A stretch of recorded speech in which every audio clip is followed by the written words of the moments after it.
కొట్టిసాట జరుగుతూ ఉంది మీ భాషలో చెప్పాలంటే. దేవుడు సాయంకాల సమయాన్ని తోటలోకి వచ్చాడు. ఆదామవ్వలు ఏం చేశారు?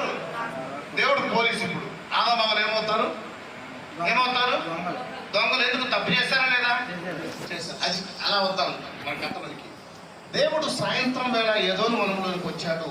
దేవుడి యొక్క స్వరం విన్నాడు. ఆదాము ఎక్కడున్నావు అన్నప్పుడు ఆదాముకు భయం వచ్చేసి చక్కచక్క వెళ్ళి అంజూరపు చెట్టు చాటును దాక్కొని మౌనముగా ఉన్నారు. మరలా పిలిచాడు దేవుడు, ఆదాము ఎక్కడున్నారన్నప్పుడు, ప్రభువా మేము దిగంబరులుగా ఉన్నాము కాబట్టి నీ ఎదుటకు రావటానికి మాకు భయం వేస్తుంది అంటే ఇప్పుడు ఆదాము తప్పు చేశాడా లేకపోతే ఏం చేశాడు? తప్ప లేకపోతే ఒప్ప చేసింది?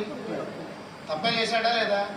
దేవుడికి తెలియదా ఆదామవ్వ ఎక్కడున్నారని? దేవుడికి తెలియదా? దేవుడు చూశాడా లేదా ఆదామవ్వలు చెట్టు చాటు ఉన్నారని?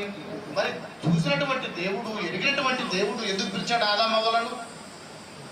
ఆలోచించారు? ఎప్పుడైనా ఆలోచించారమ్మా?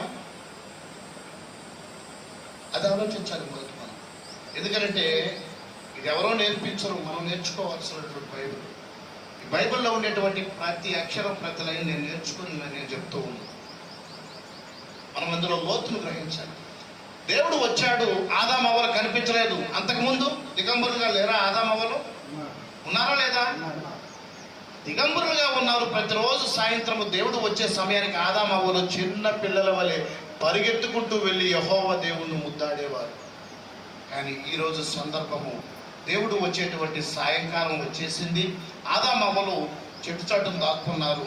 తెలిసినటువంటి దేవుడు, ఆదాము నువ్వెక్కడా అన్నాడు. మరి ఎందుకు పిలిచి ఉండవచ్చు?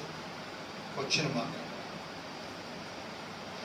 జాగ్రత్తగా గమనిస్తే ఈ లోకంలోనికి పాపం ఎలా వచ్చింది? ఎవరి వలన వచ్చింది మరణం? ఎవరి వలన మరణం వచ్చింది? ఆదామవ్వల వల్లనే కదా పాపం వచ్చింది లోకంలోకి. దేవుడికి తెలుసు, తన ద్వారా సృష్టింపబడినటువంటి, తన పోలికలో సృజించబడినటువంటి నరులైనటువంటి అవ్వలు, ఆదాము వీరిద్దరు కూడా పాపము చేశారు. సరే, తెలుసో తెలియక చేస్తే తప్ప కదా? కావాలని చేస్తే తప్పు, తెలుసో తెలియకుండా చేస్తే పొరపాటు. దేవుడు అనుకున్నాడు వీరు పొరపాటు చేశారు, అపవాది వీరిని ప్రేరేపించింది, ఆ పండు తినేలా చేసింది కాబట్టి వీరిది తప్పు కాదు, అయినా సరే ఒక అవకాశం ఇద్దామని దేవుడు ఆదామవ్వలను పిలిచాడు. ఆదాము ఎక్కడున్నావు అని అన్నప్పుడు, ఒకవేళ దేవుని యొక్క పిలుపు ఎందుకొరకని గ్రహించి ఉంటే ఆదాము వెంటనే వచ్చి క్షమాపణ కోరేవాడా కాదా? దేవుణ్ణి కోరేవాడా కాదా?